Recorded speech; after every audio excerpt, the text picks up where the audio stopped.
Hello and welcome to the KPI Institute's first webinar of the year, Smart Work Performance Management Systems Based on KPIs. My name is Andrei Costa and I will be your host for today along with our presenter, Raluca Vintilă.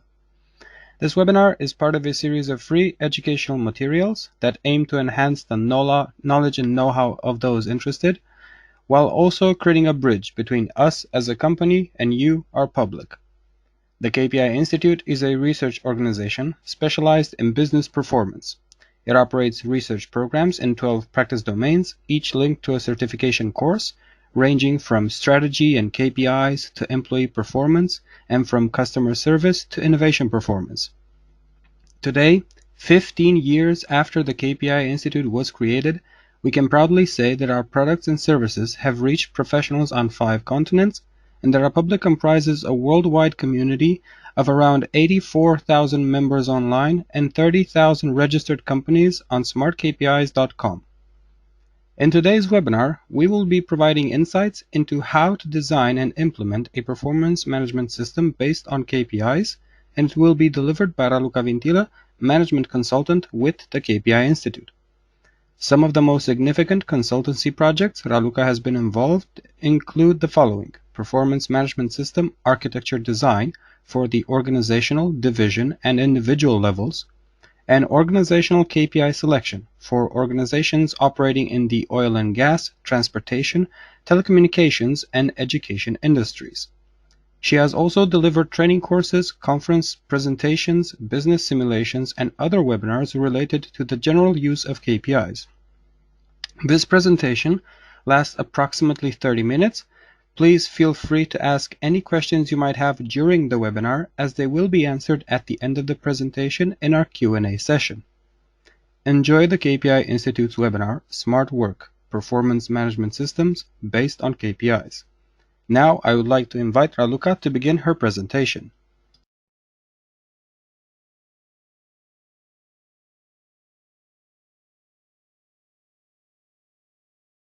Thank you very much, Andrei, for your nice introduction. Hello, everyone. Good morning, or good afternoon, or good evening, depending on the time zone you are located in. It's always a reason of joy to gather around professionals interested in performance. And today is going to be my pleasure to be guiding you around today's agenda, which will be starting by explaining why such a system and such a smart approach in working would be necessary to be addressed in organizational context.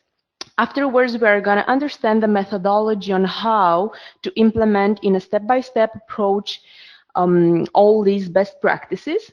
And afterwards, we are going to identify who should be the one responsible. I know it's most of the times a tricky question, like who should be doing this, who should be governing this, because it's a lot of responsibility on these people's shoulders, but we are going to identify as well the architecture and the governance, that the model that should be captured in such a system. And closing up with some, I would prefer to call them tips and tricks based from also my previous experience in being involved in training and consulting projects along with the KPI Institute. And we are going to conclude with these and as well with the questions and answers session. First, we're going to address the overall image of what a performance management system would encompass. And afterwards, all the rest of the topics are going to be addressed one by one. When it comes to reasons why such a system, such an effort should be operated in an organization, most of the people are relating their answers towards 3 key aspects, which would be clarity, focus, and improvement. I know they might sound a little generic or vague, but when you put it into something really practical and maybe a daily approach at the workplace, they tend to become as realistic as they can. For instance, because this performance management system is a system that in charge of collecting a lot of data, which is not accidentally gathering performance data, like really relevant data, we assume the clarity to be understood as having a clear image on where you are. Imagine you would like to go from one city to another, and the movement will have to be calculated by focusing on the destination that you have. That's when the focus appears. It's clear about a city and the data of the city where you are located. It's clarity, and the clarity as well is transposed on the journey towards the focus. Like you would like to be focused on the next city that you would like to reach. In between, also as an organization, is a lot of space for improvement, is a lot of space for corrective actions. You might have different options or different paths to take in order to get to your desired destination or desired level of performance results.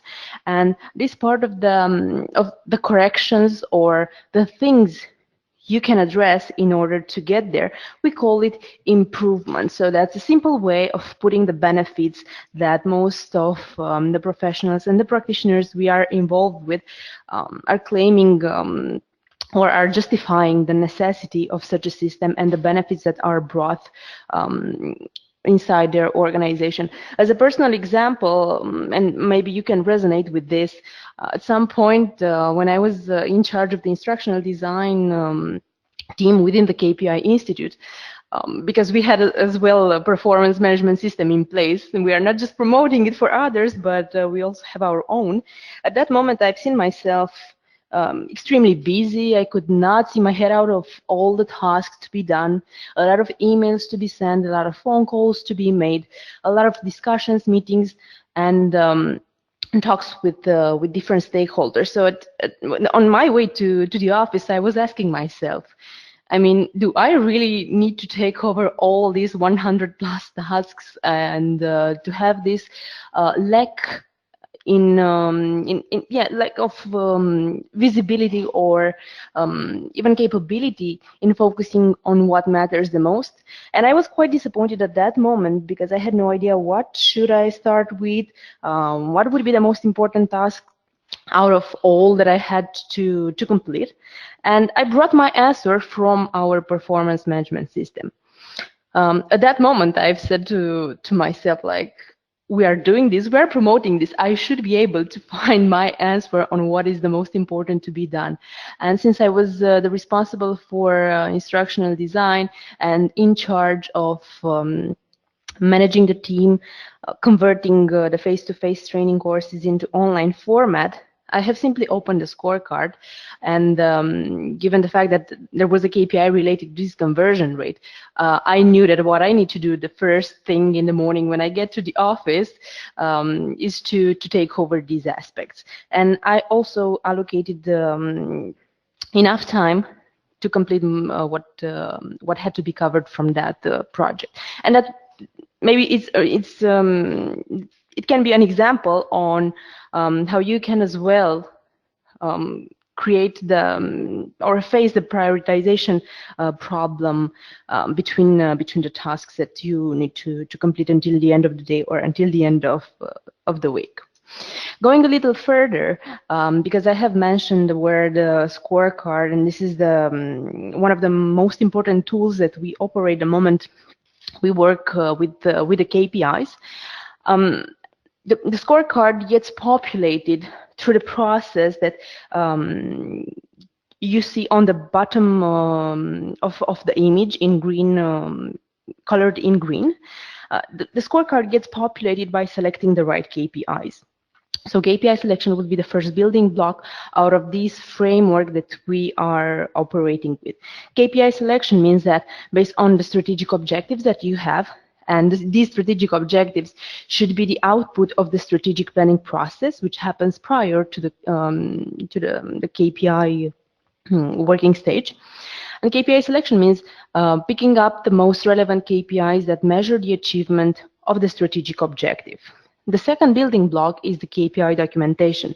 So all the KPIs that have been selected will have to be documented in order for everyone to have an uniform, an aligned, and zero interpretation, subjective interpretation of the KPI itself, containing the definition, the calculation formula, the subordinate metrics, and these kind of details. After the KPI selection and documentation, it comes the activation of the system. It's not only necessary to design the most beautiful system, but the benefit of having it would be, and that's how you evaluate the benefits out of, or the benefits realization out of the performance management system, is by activating it, collecting the data for the KPIs previously selected, and displaying the data in visual formats in tools such as the scorecard that I have just shared with you about, and the dashboard for more operational aspects. Afterwards, it comes the managerial part. If you would like to have an active journey and active management of your journey that is starting from one city and goes to the other, from the current state to the desired state, you need to take care also of the management side upon the activation and address projects or initiatives or any corrective action that you might be able to take in order to get you there. And this would be the overall image of the framework that we operate. And to get a little more granular perspective on all these steps, as per an implementation plan to be drafted and sketched, we have the following approach. The first and the last column of what a KPI implementation project plan should be takes over the preparation and the follow-up and the closing side. What comes in the middle, like in the central in the central part of the system, is the part of designing and activating. It is replicable from the honeycomb that has been previously illustrated. The steps are the same, but they become a little more granular in here. There is no magic formula in between. But what I need to mention is the fact that this system will have to be aligned. Like, one pill does not cure it all, but this pill has to be adapted to the organizational diagnosis stage, to make sure that that the things are replicated in the best possible manner to the organization. To take it from the first step, we usually conduct the audit. Why? You know that clarity is necessary to have clarity on where you are at the moment in with the organization in terms of managing performance, measuring and managing performance. So that would be the purpose of this part of the auditing.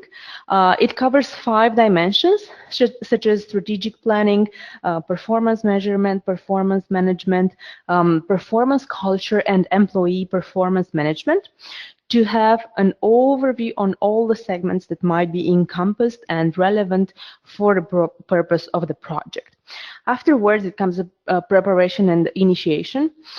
Here is a moment when resources would be preferable to be allocated from the organizational side, internal resources to be coordinated by us in order to deploy the following stages.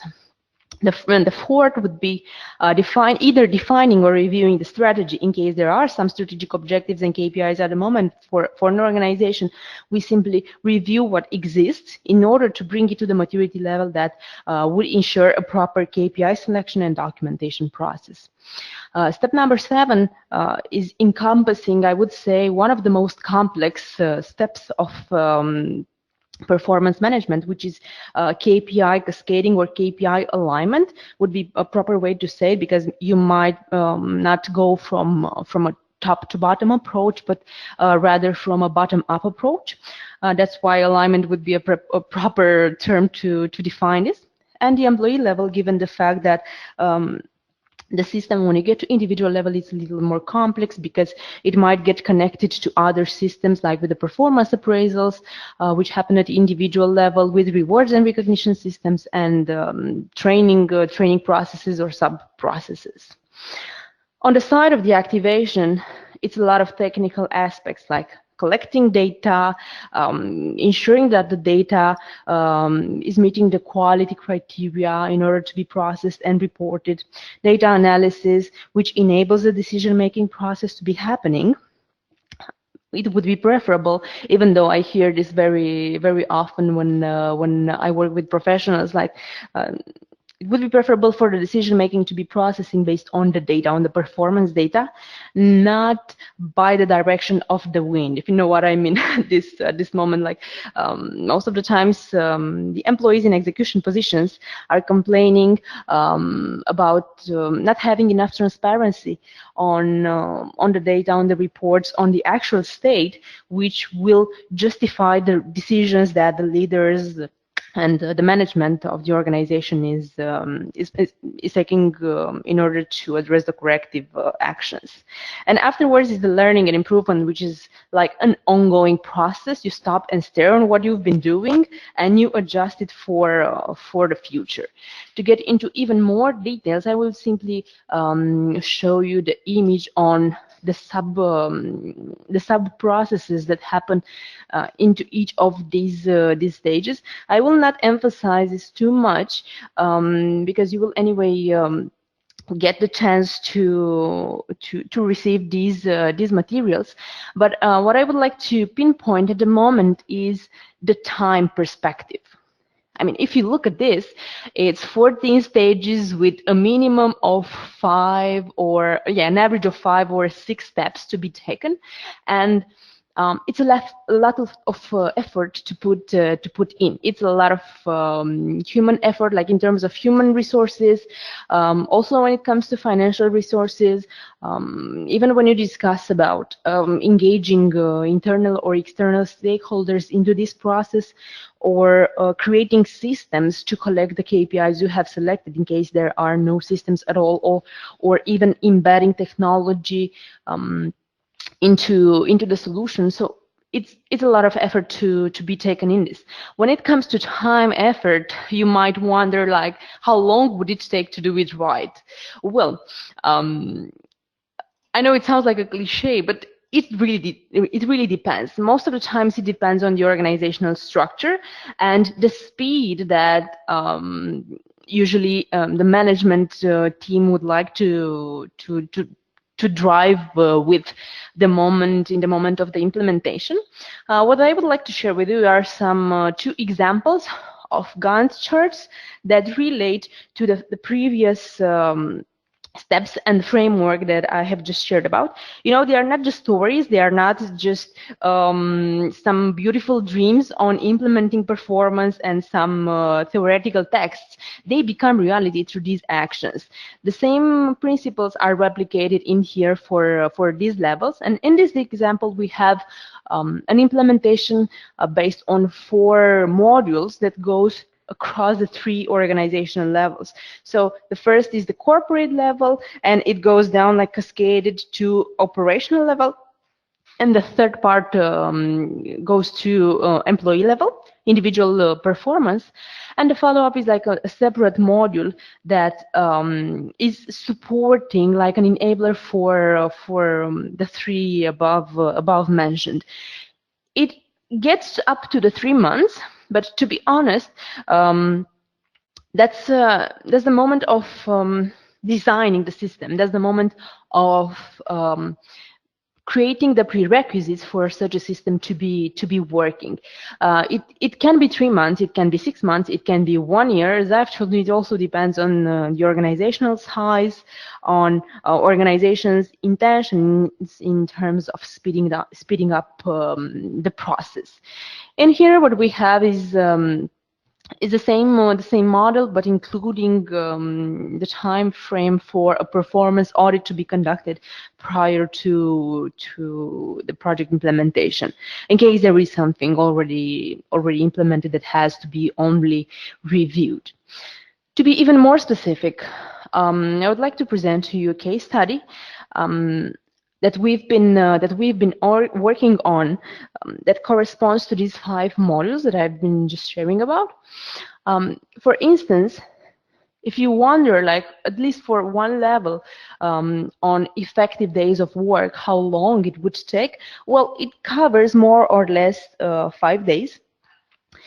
When the strategic intention of an organization get to be defined, and the organizational performance architecture gets to be crystallized. at least to this stage. The KPI documentation in here is not so significant because you will most probably end up with around 20 KPIs, more or less 25, which can be easily documented in just one day. And as well, you will need to populate the KPIs for the main tools, because I've been just sharing with you and just verbally mentioning about the tools up to this moment. Well, that's how a strategy map would look like, containing the strategic objectives. This is like one from practice that we've been working on. That's how a strategy map looks like. And the objectives that have been defined in here represent the conclusions of a strategic planning workshop. They get to be translated into the scorecard. Here is a preview because it only has the two perspectives, traditional perspectives, financial and customers. The second part is internal processes and people learning and growth, which are not displayed in here. So this would be the second most important tool to be operated with. That's the moment when the KPIs appear for the objectives that have been outputted in the strategy, in the previous strategy map. And the dashboard, compared to the scorecard, has a graph. The performance data in here is displayed in shape of graphs, in graph representations, graphical representations. In comparison to the scorecard, which has more like a table view. In here, we have more context about the data. KPIs get clustered around either processes or interest aspects for the organization. It goes hand in hand like a support tool for the scorecard to be operated. This would be the first stage. That's what gets developed as part of the first stage. Well, in the second stage is the cascading part, which I've told you I personally find as being the most complex, because you need to really enter the departmental world, the operational world, and have the discussions around knowledge and performance on KPIs, and as well on the industry specific. The industry specific, the organization scope and main activities that get operated by the teams, by the departments, in order to find the most relevant KPIs that will encompass the image of their performance at the end of the day. So it's a component of the training. Then it comes to the workshops, when it's a face-to-face interaction with each department or each team, and the KPI documentation again, which now represents a higher effort since the structure gets multiplied in this moment. In this case, the third stage is the software configuration, which is something that can be accessed or can't be accessed at the moment, like in the moment of designing the system. The recommendation, and my personal recommendation for the beginning, would be to just simply work in the format that most of the employees currently operate with. From my previous experience, it was the Excel. But in case there is already a BI software, a BI solution implemented, I would recommend, because people are used to integrate it in the same approach, rather than opting for something different. Change has to be managed. In this moment, people had no idea before what a KPI is, what a performance evaluation may be for departmental, and even when performance review happens at the organizational level, what this is encompassing. So it takes time for people to get used to this. In this context, the fourth module for this project was related to educating people on performance and strategy, and having communication campaigns to sustain the transparency that such a system, such a PMS employs and operates and creates afterwards. It takes time. When it comes to the last level, here's the individual side. In here, we either operate individual positions or job families. In case your organization is extremely large, the approach is similar to the departmental level. Like selecting the KPIs in individual scorecards, documenting these KPIs, and educating people on how to use these tools. What is different is a part of behaviors and competencies that gets to be addressed in here.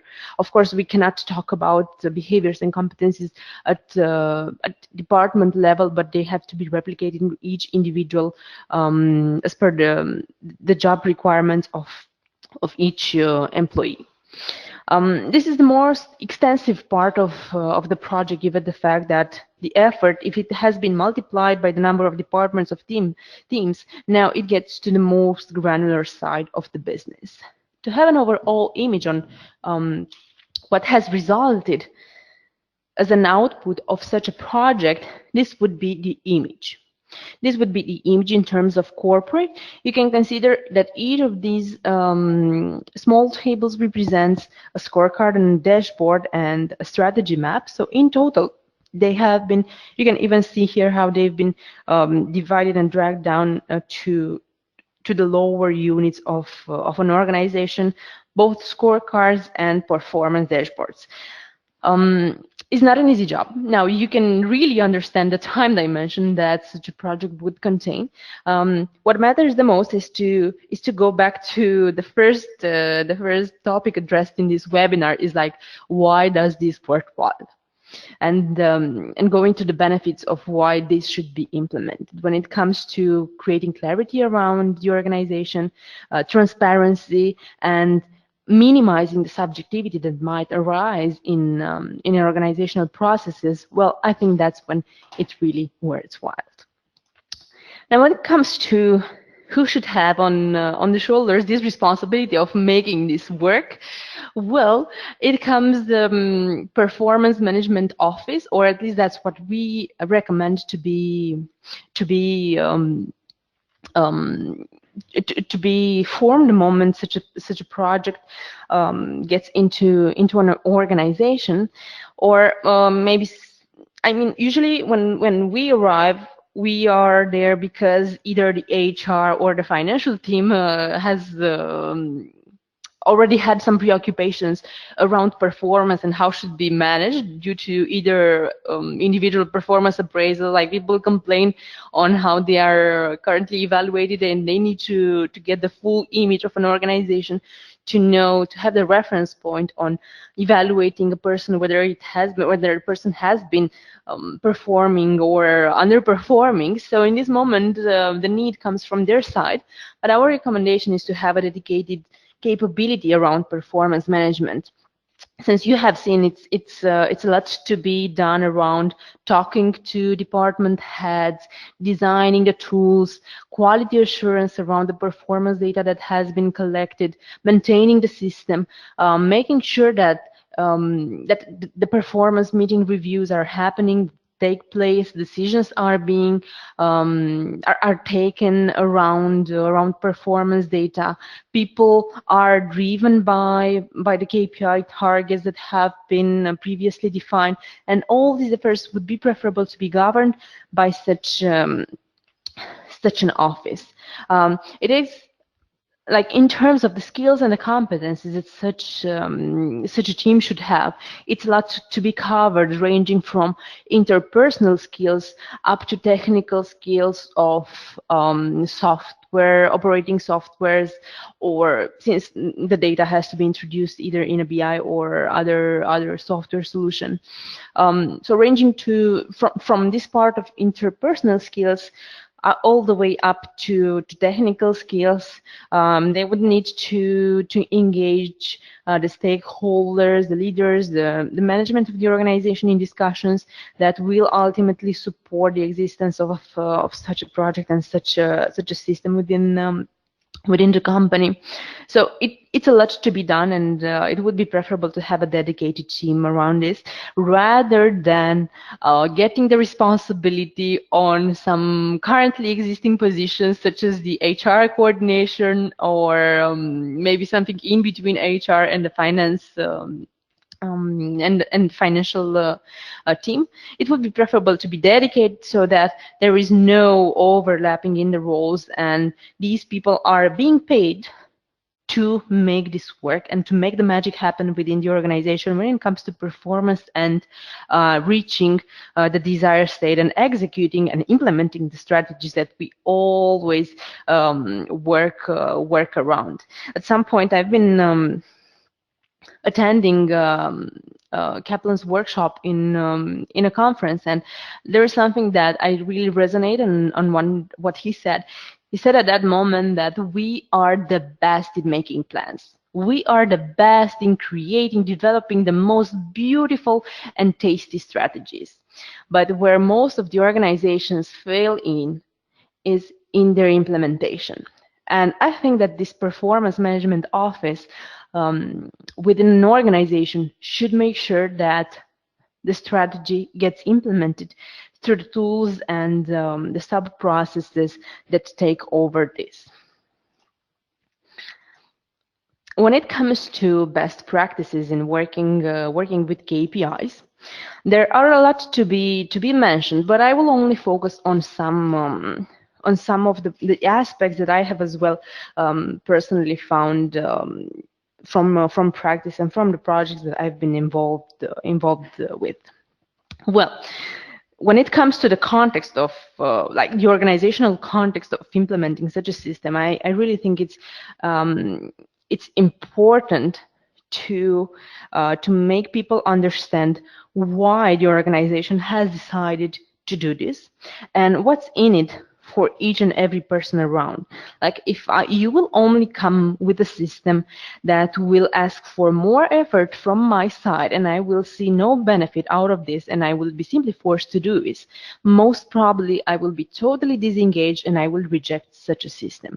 So it's important to go for the positive side and the benefits that this would bring into making everyone not working harder but working smarter. Even the word itself, like the name itself, key performance indicator, is making us think that it's the key. It's not reporting anything that we have around, any data that might be easy to report, but we focus on what is the key for everyone, from organizational level, cascaded down to individual level. So it's the key of the most important and the most intelligent part of what we could be doing. Besides this, from my point of view, when such a system gets implemented, given the benefits that should be outlined in the preparation stage, I think that some errors that might be made in organizational context relate to target achievement and the connection of target achievement to systems, to bonus systems, rewards and recognition systems that already exist. I do not recommend to immediately connect the two of like the target achievement with the reward itself. It's because since it's maybe the beginning of the journey, of the performance journey, the system might be not mature enough as to link it to the bonus and reward system. And because it is not mature enough, remember the recalibration and the review and the learning and improvement side. Since you're doing this for the first time, it might not be in its perfect or in its best solution at the first rollout of the system. So let it get mature enough, let people get used to this, instead of directly connecting it to monetary incentives, to financial incentives, because things might go to a negative side, and they will just see the money out of this, but they will not feel the benefits into the daily, like into their activities, in the way they operate, in the processes, in the tasks, and everything that they are doing. When it comes to the methodology itself, so this was about the context, the organizational context, and the organizational message. When it comes to methodology, I think that the recalibration of the performance management system would be the best thing that could happen.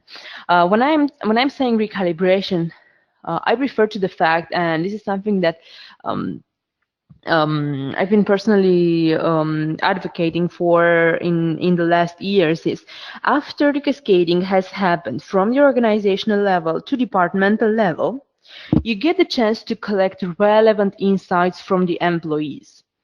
Generally, when you look after like generic frameworks of implementing this, the recommendation would be after departmental level to go immediately to individual level.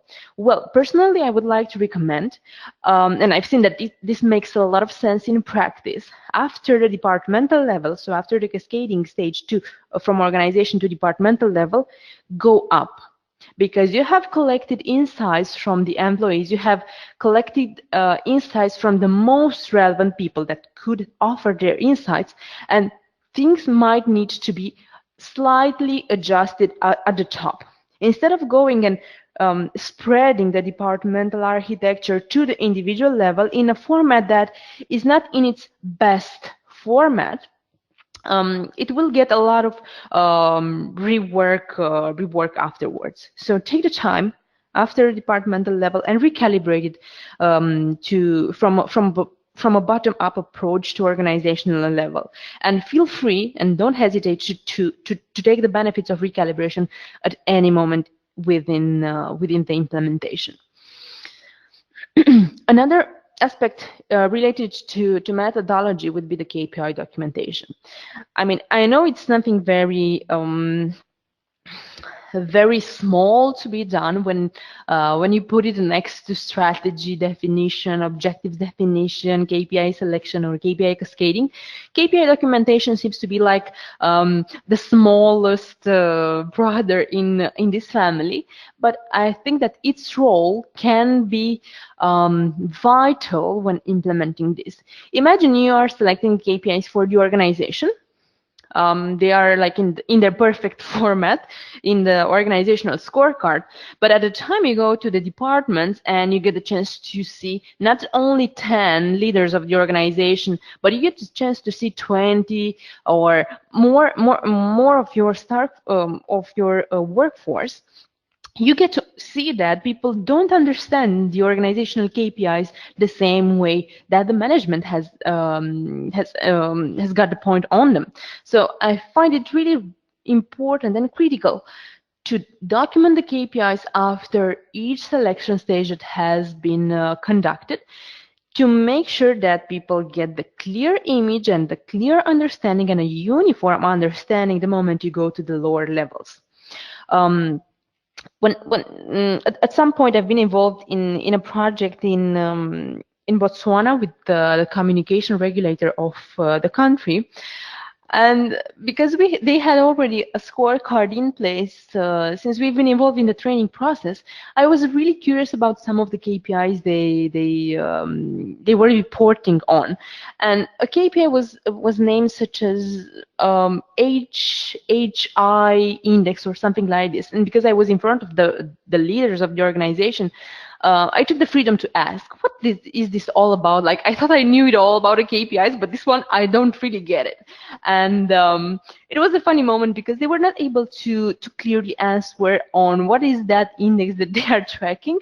They have said that the performance manager finds it really relevant, which I don't find it enough. as an answer to be addressed to this question. But things happen, so you might forget what a KPI was all about the moment you decided to select it and how it should be calculated. KPI documentation is eliminating these kind of pitfalls around the system, and is a simple step that we can take after each KPI selection stage that is being conducted. When it comes to the negative side on when not to implement such a system, because there are instances when I would not recommend this to be done. I would recommend it to be done after the moment of this happening. It would be the following. If the organizational structure is not in place, I mean, if there are things changing and moving and relocating, and the organization is enrolled in a process of restructuring, I think that inserting a PMS, a performance management system, to the context, to the current context, would not be favorable, because you will only waste your time with recalibration and rework afterward. And I would prefer to settle down, and recommend to settle down, and after everything has been restructured, to start implementing the PMS. Otherwise, it's a waste of valuable time that could be invested in different directions. When it comes to the workforce preparation, here is mentioned, like, when the workforce is not prepared yet. Well, it relates to the learning process.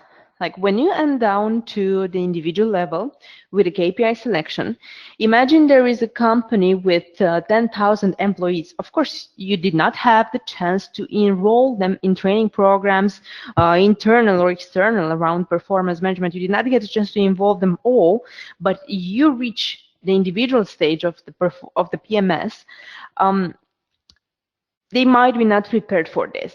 If you got to the selection workshop for individual level and they have no idea what a KPI is, well, I think it's the moment to take the time and invest in their learning. If they don't understand what this is all about, why it has appeared to their level, and why do they need to do something different, well, I think they are not there yet to operate with this. So take time to invest the time and efforts in building up their knowledge base, so that the PMS can be operated afterwards. And the last idea, which I have found as not favorable to a PMS implementation moment, is when the leaders of the organization don't believe in the PMS. It gets connected to the purpose and the reasons why you can implement a performance system. Throughout my experience, I have also faced moments when managers have just said, we would like to measure performance to highlight the red areas so that we can get rid of these people from the organization, get rid of them. And I think that's not the right way of doing this. So when the leaders don't believe in the positive aspects that such a system would bring, such as having clarity around performance gaps, which should be covered through the corrective actions, to the initiatives addressed, in order to create the necessary development that will get the individual, the team, and the organization in the desired state. Well, I think it's not it would be not a favorable moment to work around the performance, and not a favorable context for this to be deployed. Imagine you get into the workshop room with a team, with a department, and the head of the department is simply saying, look, now, if you are looking at our job descriptions, they are not updated. We are simply working on anything that has to be done within the organization because it comes as an emergency and we need to take over this. But what we are doing is not what we should be supposed to be doing at this moment. Well, I think it's a lot of disengagement and lack of commitment into bringing up a PMS that is recommended and it's favorable to be addressed in the moment of stability, and having updated maybe job descriptions and documentations that can represent the inputs into such a system. It doesn't make sense to select some KPIs for a JD that the employee doesn't operate according to the task that should be doing. Otherwise, it would be just creating a system that is reflecting something happening around the organization, but not the expected thing to be done across the organization. Yeah, and I just wanted to emphasize on this. These are real situations that appear, and it's recommended to avoid these moments. In this context, what I would like to finally suggest to you is to compile an implementation plan that illustrates the speed, the capacity, and the steps that an organization is ready to be taking. A proper organizational environment when it comes to the learning component around the employees and the leaders of the organization, that don't feel forced just to implement something because the CEO wanted to implement that, but to encompass the time perspective as well in creating the buy-in from all the stakeholders, either internal or external stakeholders. And the third suggestion would be to go for dedicated capabilities around offices that should oversee around the PMS implementation. And that would be the image of our today's webinar. I'm looking forward to receiving your curiosities and questions now.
Alright, there seem to be no questions at the moment, so that brings us to the end of our first webinar of the year. Raluca, do you have any final words for our listeners? Well, I'm looking forward in meeting you in different learning scenarios, either the webinars or the training courses that take place in either in-house or on open format. I'm really glad that we had a chance to discuss around your interest on performance, and I wish you, of course, the best of performance. Thank you very much once again for your presentation. The KPI Institute appreciates your interest in the webinar Smart Work Performance Management Systems based on KPIs. Follow our websites and our social media channels to find out more details about our next webinars whenever they get posted. Also, if you are interested in getting a certification granted by the KPI Institute on vital areas within the performance management discipline, you can explore our scheduled courses on marketplace.kpiinstitute.org. Thank you once again for your participation. We wish you the best of performance and have a nice day.